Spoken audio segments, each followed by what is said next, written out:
in estimation of total hardness of a given water sample using rapid titration method. So we are going to use Na2-EDTA here. So first we are going to prepare Na2-EDTA. So we have Na2-EDTA sample over here. It is measured weight here. So we will transfer this Na2-EDTA into this 250 ml sand flask or weighing 250 ml sand flask or volumetric flask. To this we are going to add 1 test tube of ammonia. So ammonia is added in order to increase the dissolution of taken EDTA. So we are going to take the EDTA, then add 1 test tube of ammonia. So then we are going to add little amount of water. So once you add Na2-EDTA into this, this will be weighed again to know the amount of salt taken. So then we are going to add little amount of water to wash down the crystals into the volumetric flask. So once the crystals are washed down, we are going to dissolve the crystals. So we are going to swirl the bottle so that the crystals are completely dissolved. Okay, so this is called as swirling.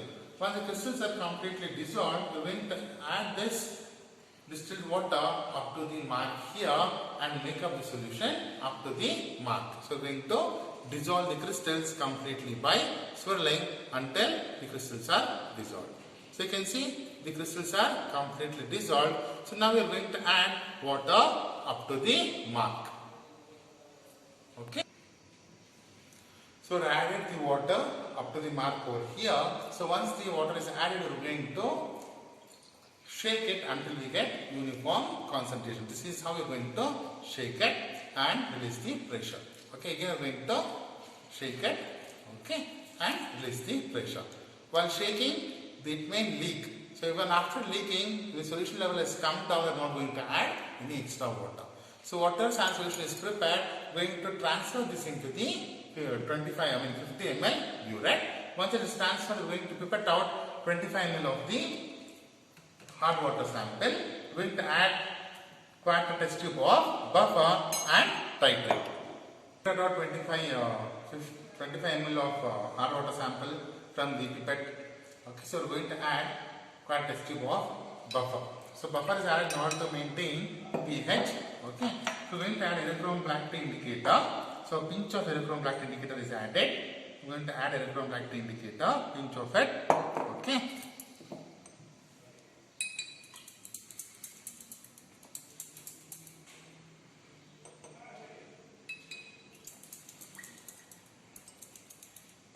You can see, right? You got wine red color, so this is sufficient. If you add more color, what happens is you cannot determine the end point. So determining the end point will become difficult.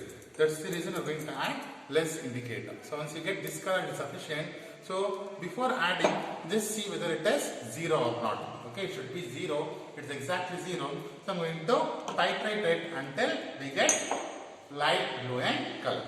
Okay, so we're going to titrate it until we're going to get light blue in color.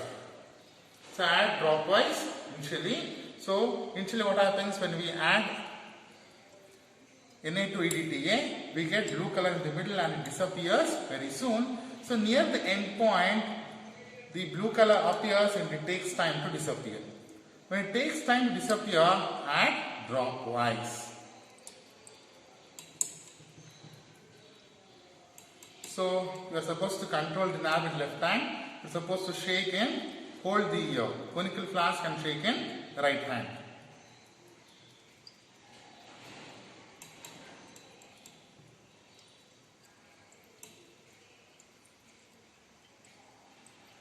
With continuous shaking and continuous addition, you will get the end point.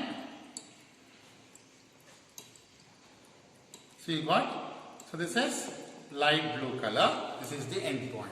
When you get this end point, stop the experiment, remove the burette from burette stand, keep the burette to your eye level and note down the reading. It is around 13.6. So note down the reading as, final reading as 13.6 minus initial reading is 0, 13.6. Volume rundown is 13.6. So do 3 trials for concurrent values.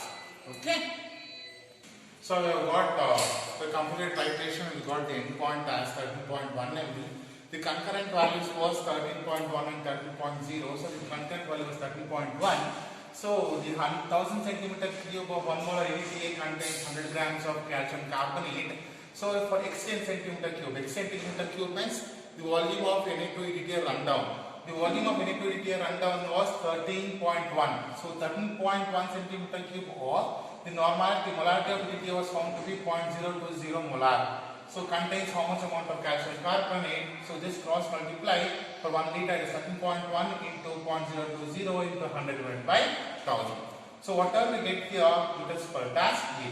So if it is for 13.1 centimeter cube, it contains so much means we are supposed to calculate for 25 centimeter cube. Why? Because you have taken 25 centimeter, we put it out 25 centimeter cube of hard water.